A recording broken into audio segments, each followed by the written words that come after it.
আসসালামু আলাইকুম। আজকে আমি করলা এবং চিংড়ি মাছ দিয়ে একটা ইউনিক রেসিপি তৈরি করে দেখাবো। আপনারা আমার সাথেই থাকুন। এখানে আমি ফ্রাই প্যানে তেল দিব। তেলটা পরিমাণ মতো দিব যাতে একবারে রান্না হয়ে যায় আর না দিতে হয়। এরপরে আমি করলাটা ভেজে নিব। করলাটার কিন্তু কাটার সময় আমি বিচি ফেলে দিব না।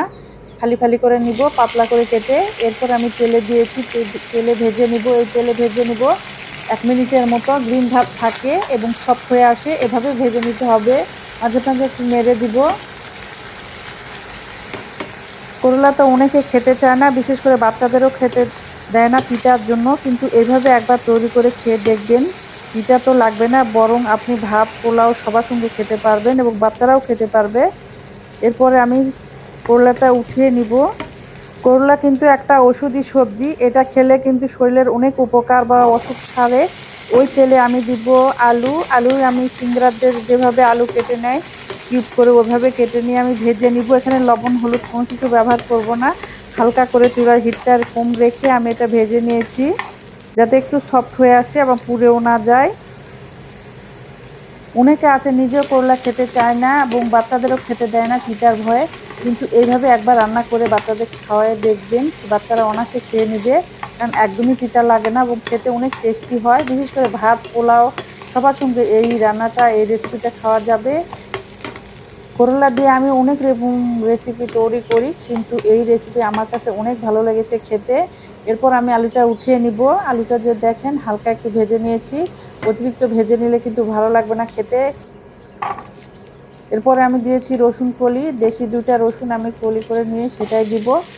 পেঁয়াজ কুচি, পেঁয়াজটা একটু বেশি দিতে হবে। যে কোনো করলার আইটেম রান্না করতে বা রেসিপি তৈরি করতে পেঁয়াজটা একটু বেশি লাগে। পেঁয়াজ কুচি দিয়েছি, হালকা একটু ভেজে নেব যাতে লাল না হয়ে যায়। এরপরে ওই তেলেই আমি দিব আলু যেটা ভেজে রেখেছিলাম, সেটাই দিব। এরপরে একটু সামান্য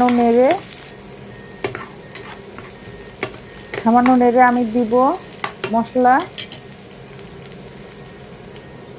গোটা জিরা দিব 1/2 চামচ, রসুন বাটা হাফ চামচ আদা বাটা, কাঁচামরিচ গুঁড়া মরিচ এবং হলুদ লবণ 1/2 চামচ করে, এগুলো দিয়ে হালকা একটু নেড়ে সামান্য একটু পানি দিয়ে আমি ঢেকে রাখবো।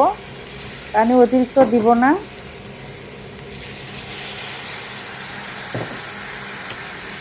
1 মিনিটের একটু কম ঢেকে রাখবো যাতে আলুটা একটু সফট হয়ে আসে।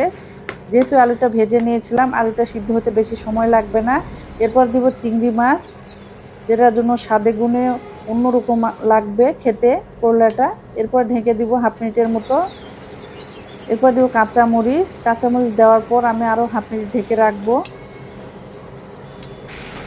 90% রান্নাটা কিন্তু কমপ্লিট হয়েছে। এরপর একটু নেড়ে নিব। নেড়ে যে ভেজে রাখা করলাটা সেটা আমি দিব। যেহেতু করলাটা আমি হালকা ভেজে রেখেছিলাম সফট করে, এটা বেশি করলা দিয়ে কিন্তু বেশি নাড়া যাবে না, আলতোভাবে কিছু নাড়তে হবে, তাছাড়া তিতা বেশি লাগবে। এরপরে আমি আলতোভাবে নেড়ে নিব। যেহেতু করলাটা আগে ভেজে রেখেছিলাম, এরপরে কোনো সিদ্ধ হওয়ার কোনো মানেই নেই। আমি হালকা একটু নেড়ে উঠিয়ে নিব। রেসিপিটা কেমন লেগেছে আপনাদের কাছে? একবার হলেও আপনারা এই রেসিপি ট্রাই করে দেখবেন, বারবারই খেতে চাবেন।